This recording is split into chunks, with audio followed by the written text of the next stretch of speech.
कितने marks carry करता है? एटम एंड न्यूक्लियाई जो नया सब यूनिट हमने शुरू किया है, it carries 6 marks according to JKBOSE. कितने मार्क्स कैरी करता है ये? 6 मार्क्स कैरी करता है। ठीक है, तो शुरू करते हैं आज का लेक्चर। तो थोड़ी थोड़ी बफरिंग हो रही है, क्या सभी को प्रॉब्लम आ रही है? बफरिंग हो रही है क्या सभी की साइड पे? एक बार मुझे, तो ये जो चैप्टर आपका बेसिकली यूनिट जो है आपका, इसको आपने केमिस्ट्री में पहले भी पढ़ा हुआ है 11th में, राइट? तो यहाँ पे हम वापिस से डिस्कस कर रहे हैं, आपके लिए इजी भी हो जाएगा इसको पढ़ना। तो सबसे पहले हम बात करेंगे एटम की, कि एटम क्या है। सिंपल सी बात है, एटम वाज फर्स्ट मैन। देखो सबसे पहले इसको बारे में बताया किसने था? एक आपके सामने देखने को मिलती है डाल्टन एटॉमिक थ्योरी। तो मतलब इसको किसने बताया था? डाल्टन ने बताया वो इसके बारे में, एटम के बारे में। तो देखते हैं, डाल्टन क्या था? आपका फर्स्ट मैन था जिसने प्रपोज किया था कि जो आपका मैटर है वो किसका बना हुआ है? एटम्स का बना हुआ है। और एटम किसका कंसिस्ट होता है? आपको पता है, प्रोटॉन का, न्यूट्रॉन का एंड इलेक्ट्रॉन का, 3 चीजों का मिलके बना होता है आपका एटम। इसके बारे में, इलेक्ट्रॉन के बारे में आपको पता होना चाहिए किसने डिस्कवर किया था? जे थॉमसन ने डिस्कवर किया था। अच्छा, ये वैसे बाय द वे आपके एग्जाम पॉइंट ऑफ व्यू से इंपॉर्टेंट नहीं है, क्योंकि केमिस्ट्री में ये सारी चीजें आपने पढ़ चुके हो। तो फिजिक्स पॉइंट ऑफ व्यू से ये चीजें इंपॉर्टेंट नहीं है, बस आपको पता होना चाहिए इनके बारे में। पहली बात क्या बताइए? एटम के बारे में बताइए। एटम के बारे में किसने बताया था? डाल्टन ने बताया हुआ है कि आपका जितने भी आपके वो मैटर्स हैं वो किसके बने हुए हैं? एटम्स के बने हुए हैं। फर्दर ये एटम किसका बना हुआ है? इलेक्ट्रॉन का, प्रोटॉन का एंड न्यूट्रॉन का। इलेक्ट्रॉन के बारे में किसने स्टडी की? जे थॉमसन ने की। इसी चीज को देखते हुए पहले हम यहाँ पे पढ़ेंगे किसको? Thompson model of atom. किसको स्टडी करेंगे? Thompson model of atom. मैं स्पेलिंग लिख देता हूँ यहाँ पे, थॉमसन मॉडल।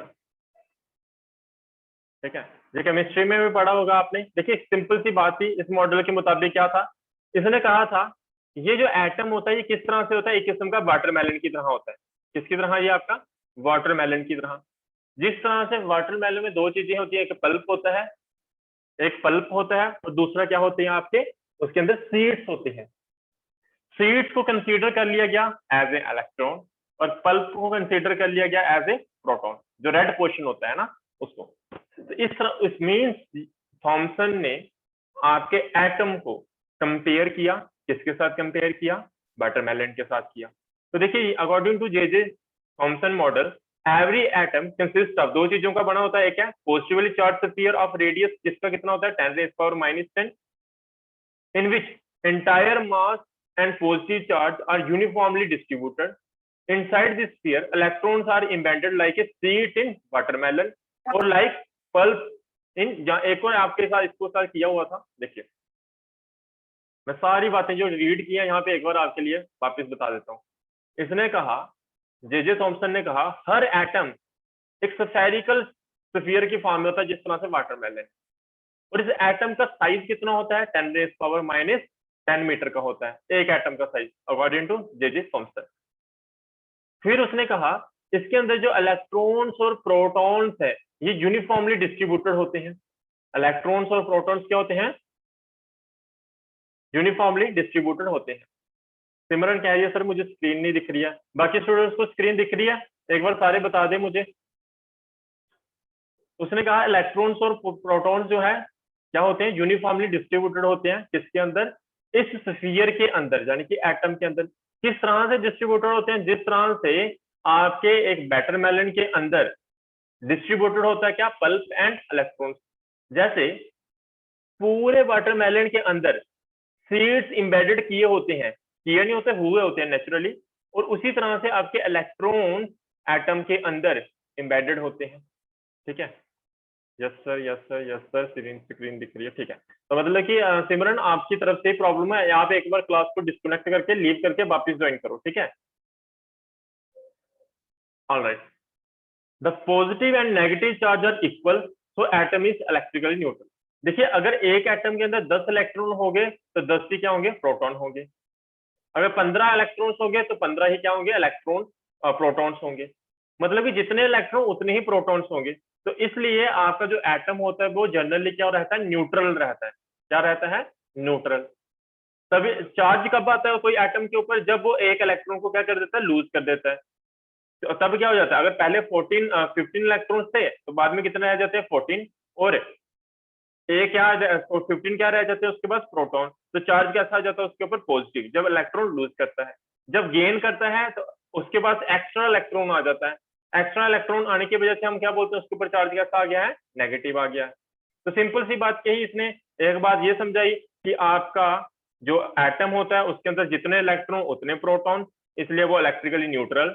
दूसरा उसने बताया जो एटम होता है उसका साइज कितना होता है, स्फेरिकल होता है। कितना साइज होता है, 10⁻⁻10 मीटर होता है। फिर उसने क्या बताया, ये जो आपके मास, ये जो पूरा आपकी जो इलेक्ट्रॉन्स और प्रोटॉन्स है यूनिफॉर्मली डिस्ट्रीब्यूटेड होते हैं किसके अंदर, इस स्फीयर के अंदर।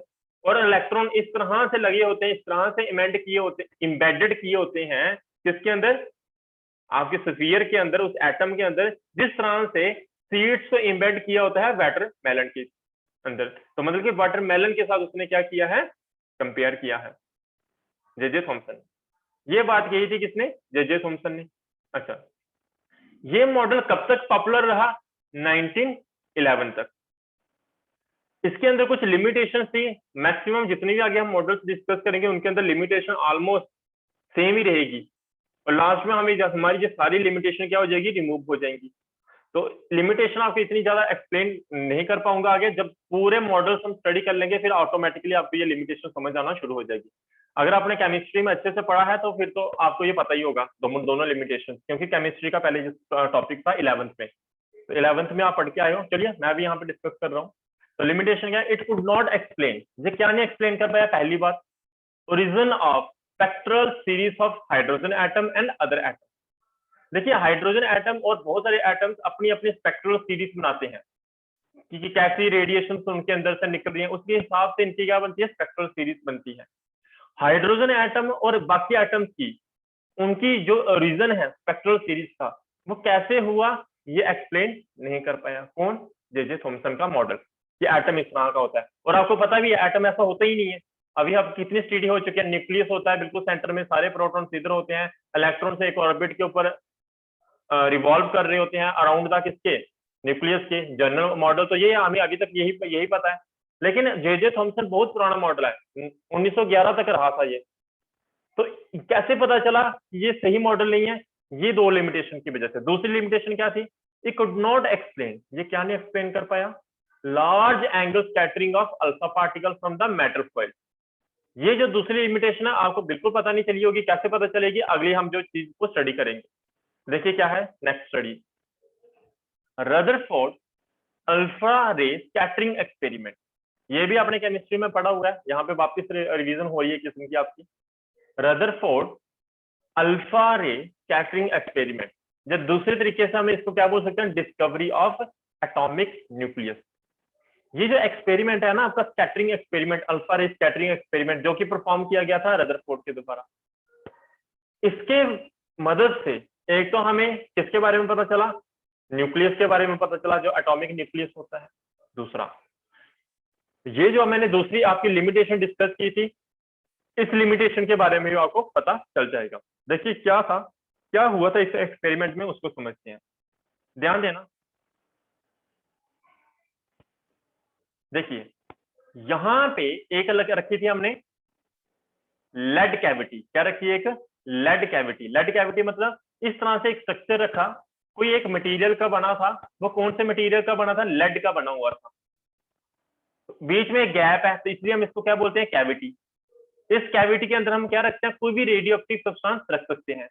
रेडियो एक्टिव सब्सटेंस क्या होता है, जो अपने अंदर से कुछ रेडिएशन को क्या करता है, एमिट करता है। ये जो बीच में हमने रेडियो एक्टिव सब्सटेंस रखा है, साउंड नहीं आ रही है आपकी, आवाज नहीं आ रही। बाकी स्टूडेंट्स एक बार मुझे बता दें, तो पढ़ा रहा था तो बीच में साउंड प्रॉब्लम आ गई थी। ओके देखो, रदरफोर्ड एक्सपेरिमेंट सिंपल सी बात कहता है, इसके अंदर हमने ये क्यों किया गया था, पहली बात, इससे इसकी मदद से, इस एक्सपेरिमेंट की मदद से आपको न्यूक्लियस के बारे में पता चला। किसके न्यूक्लियस के बारे में, एटम के न्यूक्लियस के बारे में। ये कैसा बना होता है, यहाँ पे देखो इस तरह से एक क्या होती है, कैविटी होती है। किसकी बनी होती है ये, लेड की, इस तरह से। और यहाँ पे हमने रखा होता है क्या, radio active substance. Radio active substance क्या होता है भाई, रेडियो एक्टिव सब्सटेंस वो सब्सटेंस होता है जिसके अंदर से क्या निकलती है, रेडिएशन निकलती है। यहाँ पे हमने कौन सा रेडियो एक्टिव सब्सटेंस रखा था जिसके अंदर से कौन सी रेडिएशन इमिट करता था, ये अल्फा रेस को इमिट करता था। ठीक है, फिर यहाँ पे अगर ये रेडिएशन से इमिट करता है, इसके अंदर से फिर रेडिएशन निकलेगी भी। तो किस तरह से रेडिएशन निकलेगी, कुछ इस तरह से, ये रेडिएशन इसने क्या की, इमिट की, ये देखिए। फिर यहाँ पे इस रेडिएशन को चैनलाइज करने के लिए यहाँ पे हमने लगाया है, देखिए यहाँ पे कोलीमेटर, क्या हो रहा है, इनको चैनलाइज करने के लिए एक लगाया यहाँ पे, दूसरा लगाया हमने यहाँ पे। ये रेडिएशन यानी कि कौन सी, अल्फा रे इस तरह से जा रही थी। अब हमने स्टडी किसकी करनी है, एटम की। अगर मुझे एटम की स्टडी करनी है तो मैंने एक बहुत पतली फिल्म यूज की, फॉइल यूज की, और ऐसे करके यहाँ पे होल्ड करके रखी इस अल्फा रे के सामने। बहुत ज्यादा पतली थी, इसकी थिकनेस कितनी थी, 10 रेज पावर -8 मीटर थिक थी, इतनी मोटाई थी फॉइल की। बिल्कुल पतली सी फॉइल शीट रख दी इसके सामने, बहुत पतली सी। किसके सामने, जो अल्फा रेस ऐसे करके आ रही है, बहुत सारी अल्फा रेस आ रही थी। एक मैंने तो एक शो किया, बहुत सारी आ रही थी।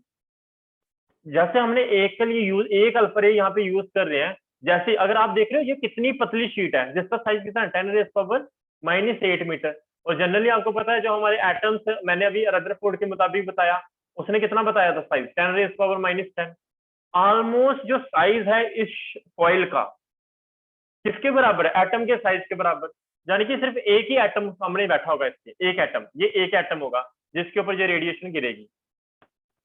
उसके बाद हमने यहाँ पे एक क्या रखी थी, स्क्रीन रखी थी, कहाँ पे, यहाँ पे इस तरह से, जो कि किसकी बनी हुई थी, जिंक सल्फाइड की। जिंक सल्फाइड स्क्रीन रखी हुई थी। इसका नेचर कैसा होता है जिंक सल्फाइड स्क्रीन का, जब भी इसके ऊपर रेडिएशन फॉल करती है, अल्फा रे फॉल करती है, तो यहाँ पे क्या होती है, स्पार्क्स देखने को मिलते हैं। हमें क्या देखने को मिलती है, स्पार्किंग देखने को मिलती है।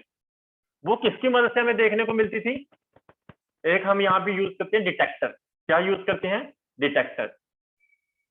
यहाँ पे ऐसे करके मैंने फॉर एग्जांपल यहाँ पे ऐसे करके डिटेक्टर बना दिया। ये माइक्रोस्कोपिक नेचर होता है उसका, माइक्रोस्कोप रोटेटेबल डिटेक्टर है। ये कौन सा डिटेक्टर है, जिसको हम रोटेट कर सकते हैं, रोटेटेबल क्या है, डिटेक्टर। अब हुआ क्या, हमने क्या नोटिस किया, रेडिएशन, कोई भी लाइट रे जो आती है वो सीधी लाइन पे फॉलो चलती है, वो 10th में आपने पढ़ा होगा, सीधी लाइन को फॉलो करती है। जैसे ये रेडिएशन आई, एक्चुअली होना कैसे था, होना क्या चाहिए था, रेडिएशन आती सीधी आती यहाँ पे टकरानी चाहिए थी, लेकिन बीच में हमने क्या रख दिया, फॉइल रख दी, गोल्ड फॉइल रख दी। हमने कुछ चीजें नोटिस की। क्या नोटिस किया, किसकी मदद से, रोटेटेबल डिटेक्टर की मदद से, कि कुछ स्पार्किंग जो है यहाँ पे हुई है, कुछ स्पार्किंग आपकी कहाँ पे हुई है, यहाँ पे हुई है। तो मैक्सिमम स्पार्किंग जो हमें देखने को मिली, यहाँ पे देखने को मिली, जिसका मतलब क्या हुआ, अल्फा रेस मैक्सिमम कहाँ पे कहाँ से पास हुई है, ऐसे सीधी आई है, यानी कि यहाँ पे गिरी है मैक्सिमम रेस। लेकिन हमें कुछ और भी देखने को मिला। और क्या देखने को मिला, कुछ रेडिएशन यहाँ पे भी आई थी, कहाँ पे, यहाँ पे, यहाँ पे भी थी, यहाँ पे भी थी, यहाँ पे भी थी। तो मतलब कि कुछ एंगल के ऊपर यहाँ से आई और यहाँ के ऊपर आके आके फॉल की। ये कैसे पता चला कि यहाँ पे भी रेडिएशन आ रही है, इस डिटेक्टर की मदद से। वो कैसे, क्योंकि यहाँ पे जिंक सल्फाइड के ऊपर जब अल्फा रे गिरी तो क्या हुआ, स्पार्किंग हुई। किसके ऊपर, जिंक सल्फाइड स्क्रीन के ऊपर। क्या ये बात समझ आ रही है, ओके। अब ये सारी चीजें जब नोटिस की तो मतलब कि इधर कुछ ना कुछ रहा होगा, कोई ना कोई चीज रही होगी। क्या रहा यहाँ पे, देखिए ये सारी बातें समझ आएगी ना। यहाँ पे स्पार्क होती थी, हम यहाँ पे स्टडी करते थे कि मैक्सिमम अल्फा रे यहाँ से पास हुई है, यहाँ से पास हुई है। हमने नोटिस किया मैक्सिमम अल्फा रे यहाँ से पास हुई है, तो कम कहाँ से पास हुई, ज्यादा कहाँ से पास हुई, वो थोड़ी देर बाद आपको पता चल जाएगा। अब देखते हैं, समझते हैं इस केस को, होता क्या है एक्चुअली, क्या स्टडी, क्या ऑब्जर्वेशन हमें देखने को मिली। ऑब्जर्वेशन समझो। पहली बात, most of the alpha particle pass straight through the gold foil. It means this does not suffer any collision with gold atom. ये जो आपने गोल्ड फॉइल लगाई हुई थी यहाँ पे एक जो फॉइल लगाई हुई थी आपने जिसकी थिकनेस 10⁻⁻8 थी, ये मैक्सिमम अल्फा रे सीधी ही पास होगी, जैसे आ रही थी वैसी ही चलेगी। इसका मतलब कोई चीज जैसे आ रही है वैसी चली जाए, इसका मतलब उसके साथ कोई भी चीज टकराई ही नहीं है रास्ते में, उसके साथ कोई भी चीज रास्ते में नहीं टकराई है, तभी वो सीधी चलेगी, तभी उसने अपना रास्ता चेंज नहीं किया।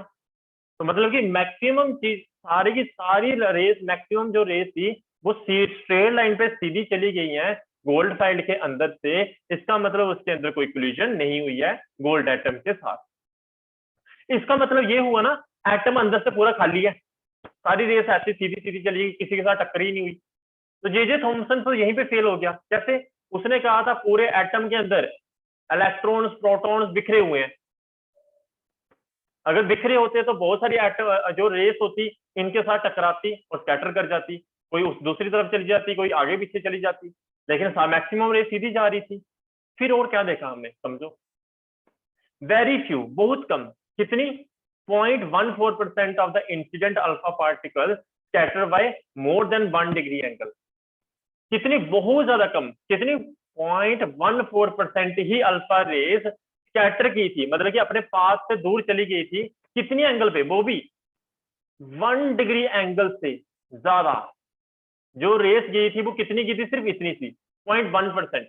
अगर 1000 रेस है, 1000 में से थी सिर्फ कितनी, 1.4 रेस यहां से पास की होंगी, कितनी एंगल से ज्यादा, 1 डिग्री एंगल से ज्यादा स्कैटर की होंगी, इससे ज्यादा और कोई नहीं।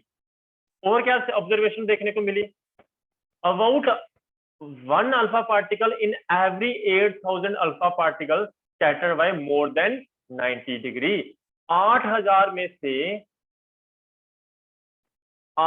में से कोई एक अल्फा पार्टिकल यानी कि अल्फा रे स्कैटर की थी 90 डिग्री से ज्यादा, मतलब कि वापस चली गई थी, इस तरफ मूव कर गई थी। पहली बात मैंने क्या की, मैक्सिमम रेस सीधी चली गई, यानी कि उनकी किसी के साथ टक्कर ही नहीं हुई, किसी के साथ कोलिजन ही नहीं हुई। तो 1.14% जो रेस थी 1 डिग्री एंगल से ज्यादा स्कैटर हुई, और 8000 में से कोई एक अल्फा रे वो क्या हुई, 90 डिग्री से ज्यादा स्कैटर किया, 8000 में से एक। इन सारी बातों को कंक्लूड करके हमें समझ क्या आती है वो समझो। इन सारी बातों को कंक्लूड करने के बाद हमें क्या समझ, देखिए जो आपका एटम होता है इस तरह से है, ये पता चला इसके अंदर कहीं ना कहीं सेंटर में कोई बहुत अल्फा जो रे होती है ना, ये पॉजिटिव नेचर होता है इसका, अल्फा रे का कैसा नेचर होता है, पॉजिटिव। इसका मतलब ये कंक्लूड किया बाकी पूरा एटम इधर से खाली बैठा हुआ है, पूरा खाली है, जो पॉजिटिव चार्ज है ना वो पक्का सेंटर में है।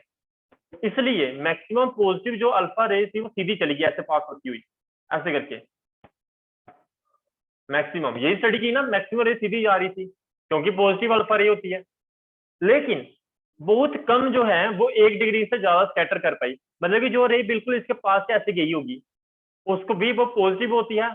और जो मैंने बोला उन्होंने कंक्लूड किया सेंटर में है सारा का सारा पॉजिटिव चार्ज, जब वो सेंटर से पास होने की कोशिश की होगी तो जैसे ही यहाँ पे पहुंची थोड़ी सी उसको क्या हुई होगी, डिफ्लेक्शन, इस न्यूक्लियस ने उसको क्या किया होगा, रिपेल किया होगा, रिपेल करके थोड़ा सा उसने अपना पाथ को क्या कर दिया होगा, चेंज कर दिया होगा इस तरह से।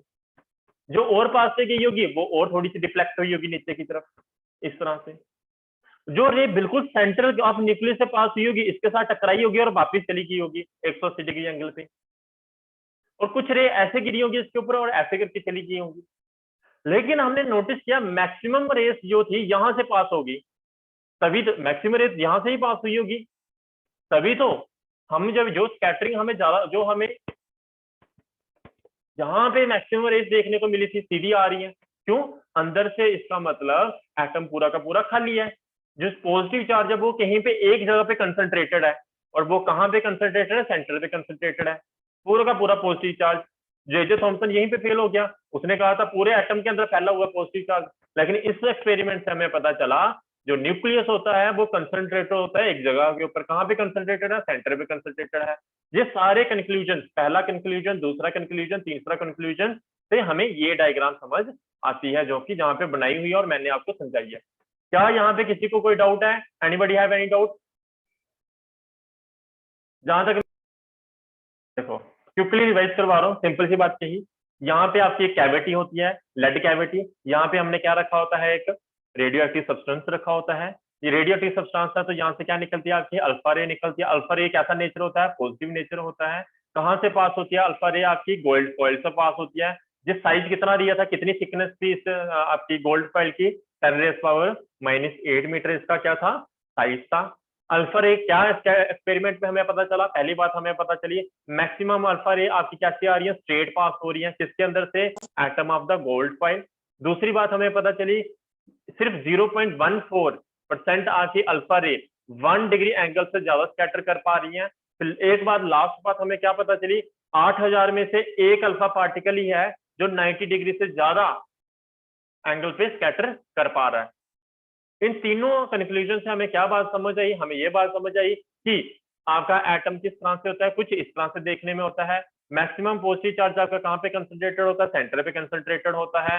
सारी मैक्सिमम अल्फा रे सारी इसलिए इधर से पास होगी क्योंकि इधर पॉजिटिव चार्ज था ही नहीं, इसलिए इनको डिफ्लेक्शन नहीं हुई। लेकिन जो बिल्कुल न्यूक्लियस के पास से होकर गई या टच होकर निकली, तो उनकी क्या होगी? उनको रिपेल कर दिया न्यूक्लियस ने। कुछ रेस ऐसे भाग गई, कुछ रे ऐसे भाग गई। जो बिल्कुल इसके पास गई थी, न्यूक्लियस के पास से गुजरी थी, वो ऐसे के वापस चली गई। और जो बिल्कुल सेंटर से आई, जैसे यहाँ पे गिरी और 180 डिग्री के एंगल के ऊपर रिफ्लेक्ट होके वापस चली गई। ये थी सारी स्टडी किसकी? आपकी रदरफोर्ड एक्सपेरिमेंट की। अब देखिए जे थॉमसन मॉडल का सेकंड जो लिमिटेशन है वो समझ आ जाएगा आपको। क्या समझ आया? देखो, it could not explain large angle scattering of alpha particle from thin metal foil. ये जो आपका मॉडल था जे थॉमसन का, ये एक्सप्लेन नहीं कर पाया भाई। क्या नहीं एक्सप्लेन कर पाया? जो लार्ज डिग्री एंगल के ऊपर है ना, ये आपका एटम है, तो हमने देखा एक अल्फा रे ऐसे भी जा रही है, एक अल्फा रे ऐसे भी जा रही है। ऐसा क्यों हो रहा है? ये आपका मॉडल बता ही नहीं पाया। इस मॉडल ने तो सिंपल सी कहानी कही थी, पॉजिटिव चार्ज इधर भी हो सकता है, इधर भी होगा, इधर भी होगा, इधर भी होगा, इलेक्ट्रॉन यहाँ भी होगा, यहाँ भी होगा, यहाँ भी होगा, यहाँ भी होगा, ऐसा बोला था। तो जब रदरफोर्ड ने एक्सपेरिमेंट परफॉर्म किया, तो बाद में पता चला भाई ये चीज तो एक्सप्लेन नहीं कर पा रहा इसका मॉडल, ये किस हिसाब से भी ये अल्फा रे वापिस जा रही है, किस बेस पे ये मैक्सिमम अल्फा रे सीधी जा रही है। इन चीजों को ये एक्सप्लेन नहीं कर पाया ये वाला मॉडल। आई होप आपको सेकंड लिमिटेशन भी क्लियर हो गया होगा जे थॉमसन का। ठीक है, आगे बढ़ते हैं। ऑब्जर्वेशन बता दी मैंने इसकी, ठीक है, एक्सपेरिमेंट समझा दिया मैंने। फिर उसके बाद ये समझते हैं डिस्टेंस ऑफ क्लोजेस्ट अप्रोच। नाम से पता चल रहा है क्या है? Distance of closest approach. जब सिंपल सा क्या वो इसका मतलब क्या है? Size of nucleus. क्या है? जो डिस्टेंस ऑफ क्लोजेस्ट अप्रोच है ना, ये हमें बताता है किसके बारे में?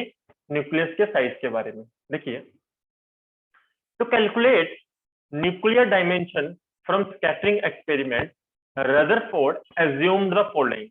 भाई न्यूक्लियस जो था स्फेरिकल नेचर होता है न्यूक्लियस का, इसने वो कंक्लूड किया। तो अगर ये स्फेरिकल नेचर है, इसका रेडियस पता करना है। रेडियस क्यों पता करना? अगर मुझे रेडियस पता चल जाएगा, इसका एरिया भी पता कर सकता हूँ, इसका वॉल्यूम भी पता कर सकता हूँ अगर रेडियस पता चल जाए तो, स्फेरिकल नेचर है तो मतलब कि इसका साइज हम बेसिकली पता कर सकते हैं अगर रेडियस पता चल जाए। किसका? न्यूक्लियस का। तो न्यूक्लियस का रेडियस पता करने के लिए, यानी कि साइज पता करने के लिए कॉन्सेप्ट लेके आए हम, क्या? कौन सा? क्लोजेस्ट अप्रोच का। इसको समझने के लिए हमने कुछ एजम्पशन की, हमने नहीं की, रदरफोर्ड ने की। क्या थी वो? उसने बोला the atomic nucleus is so heavy, बहुत ज्यादा हैवी होता है ये, that it's motion during the impact is disregarded. बोलता है जब ये जो आपका एटॉमिक न्यूक्लियस होता है, ये बहुत ज्यादा हैवी होता है, बहुत ज्यादा भारी होता है। इसका जो मोशन होता है, जब इसके ऊपर मान लीजिए अल्फा रे गिरी, तो ऐसे कोई चीज किसी के ऊपर टकराती है तो उसका भी मोशन आ जाता है ना, वो भी थोड़ी सी हिल जाती है। इसने बोला कि जब इसके ऊपर कोई इंपैक्ट पड़ता है तो इसका जो मोशन होता है, ये इतना ज्यादा भारी है, इसका जो मोशन होता है ड्यूरिंग इंपैक्ट, हम उसको क्या कर देते हैं? डिसरिगार्ड कर देते हैं, उसको मानते नहीं है। जैसे वही बात होगी, एक 50 केजी का, 1000 केजी का पत्थर पड़ा हुआ आपके सामने, आप उसको धक्का लगाओगे, उसका मोशन होना या ना होना एक ही बराबर हुआ, क्योंकि वो आपसे मूव भी नहीं हो पाएगा, हिलेगा ही नहीं अपनी जगह से। तो वो ऐसा ही लगेगा कि वो कैसा है? रेस्ट में है। सेम इसकी कहानी। भाई इतनी सी आपकी अल्फा रे छोटी सी आ रही है, इतना हैवी न्यूक्लियस है तो उसको वो मोशन में नहीं ला सकता, इसलिए उसने क्या कर दिया, डिसरिगार्ड कर दिया। दूसरा assumption, the nucleus and alpha particle both are taken as point charge and have no dimension। दोनों अल्फा पार्टिकल और न्यूक्लियस को उसने क्या माना है, पॉइंट चार्ज, न्यूक्लियस को भी और अल्फा पार्टिकल को भी। अल्फा पार्टिकल मैंने पहले ही बताया कैसा चार्ज होता है, इसके ऊपर पॉजिटिव, न्यूक्लियस के ऊपर तो होता ही पॉजिटिव है। इनकी स्टडी करने के लिए दोनों को क्या माना है उसने, पॉइंट चार्ज। पॉइंट चार्ज क्यों माना है, क्योंकि यहाँ पे हमें यूज करनी पड़ेगी इलेक्ट्रोस्टैटिक, और इलेक्ट्रोस्टैटिक के अंदर जब हम स्टडी करते हैं तो जब भी फोर्सेस देखनी है, कूलम्ब लॉ लगाना है, कुछ भी करना है, तो चार्जेस को हम क्या मान के चलते हैं, पॉइंट चार्ज मान के चलते हैं, यानी कि स्फेरिकल नेचर है उनका। तीसरा एग्जम्पशन किया, scattering is due to elastic collision of nucleus and alpha particle. तीसरी एग्जम्पशन की, जो जो स्कैटरिंग हो रही है, अल्फा रे इधर जा रही है, इधर जा रही है, इधर जा रही है, ये किसकी वजह से हो रही है, जब अल्फा रे और न्यूक्लियस एक दूसरे के साथ क्या करते हैं, इंटरेक्ट करते हैं, दोनों के बीच में क्या होती है, कोलिजन होती है।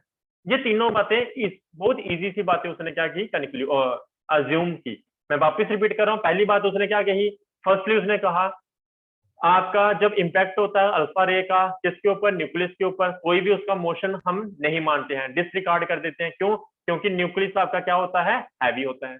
दूसरी बात यही, अल्फा रे और न्यूक्लियस को हम क्या मानेंगे, पॉइंट मास बॉडी मानेंगे। तीसरा उसने बात क्या कही, अल्फा पार्टिकल और न्यूक्लियस के बीच में जो अल्फा रे की जो स्कैटरिंग होती है, क्यों होती है, क्योंकि अल्फा रे और न्यूक्लियस के बीच में क्या हुई, कोलिजन हुई।